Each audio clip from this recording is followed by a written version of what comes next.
조중동의 최근 칼럼이 아주 재밌습니다. 오늘 정치권에서 화제가 된 해당 칼럼 전문 그대로 보고드립니다. 보복 기소를 했다는 이유로 검사로선 처음으로 탄핵 소추된 안동안 검사의 경우 대법원이 자의적 기소라는 점을 인정했고 헌법재판관 중 3분의 2가 위법한 기소라는 점을 인정했는데도 탄핵은 기각됐다. 파면을 정당할 만큼 중대한 법률 위반이 아니라는 이유에서인데 본분을 저버린 검사의 직을 유지하도록 한 것이 타당했는지 의문이다. 오히려 까다로운 파면이 정치적 중립을 지키지 않은 검사를 보호하는 역효과를 가져올 우려도 있다. 다른 공무원들과의 형평성 문제를 지적하지 않을 수 없다. 지난해 야당이 검사들에 대한 탄핵 소추를 추진하자 검찰은 권력을 남용한 보복이라며 강하게 반발했다. 이후 송 검사는 유죄 판결을 받았고 헌법재판관 다수가 안 검사의 위법 행위를 인정했다. 그럼에도 검찰에서는 자성의 목소리조차 나오지 않는다. 이런 일이 반복될수록 여론은 싸늘해지고 검사 파면 요건을 완화하도록 법을 고치자는 요구는 커지게 될 것이다. 네, 재밌습니다. 조중동의 사설에 제가 주목하는 이유는 크게 두 가지입니다.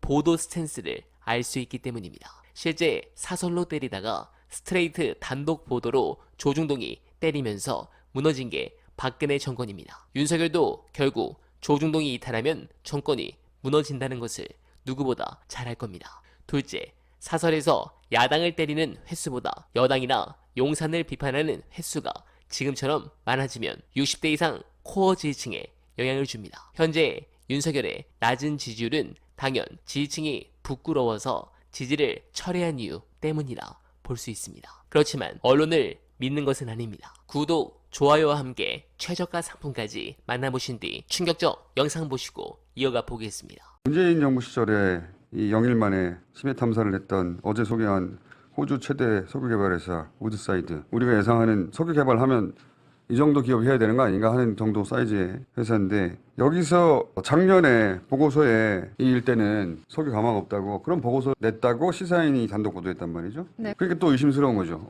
이 우드사이드는 우리 석유공사하고 작업을 많이 했더라고요. 오래전부터. 이 일대를 잘 알아요. 근데 여긴 가망 없다고 보고서에 썼던데, 정반대로 몇 개월 후에 갑자기 여기는 매우 높다라고 보고서가 나왔지 않습니까? 우드사이드라고 하는 호주 최대 회사 보다 훌륭한 분일 수 있죠. 빅토르가 있긴 있는데 그렇게 결정된 과정을 한번 봐야 되겠어요. 왜냐하면 지금 세금이 5천억 이상 쓰인대잖아요. 무조건 시작하면.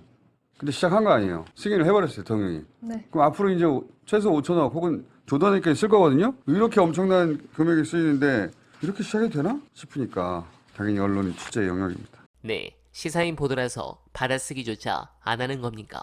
웃기지도 않습니다. 윤석열이 이 건을 직접 발표한 것도 선뜻 수긍이 되질 않습니다. 곤란하고 불편한 일에는 참모 뒤에 숨어 입국 탓으로 일관하면서 뭔가 지지율에 도움이 될 만한 일이 생기면 국민 앞에 나서는 모습이 썩 좋아 보이지 않습니다. 그리고 그 결과는 지지율로 이미 나타나고 있습니다. 민주당은 최근 헌재 기각에 신경 쓰지 말고 더 밀고 나가시길 부탁드립니다. 특히 지금처럼 간다면 조만간 윤석열 지지율이 10%대로 떨어질 것으로 보입니다. 여기서 김건희나 최혜병 특검에 관해 거부권을 한 번 더 행사하면 윤석열은 정말 나락으로 떨어질 것입니다. 그때가 다시 없을 기회입니다. 꼭 그 기회를 잡아 윤석열 정권의 조기 종식을 성공시키길 간절하게 기원하며 어나바는 오늘도 최선을 다하겠습니다. 여러분 고맙습니다.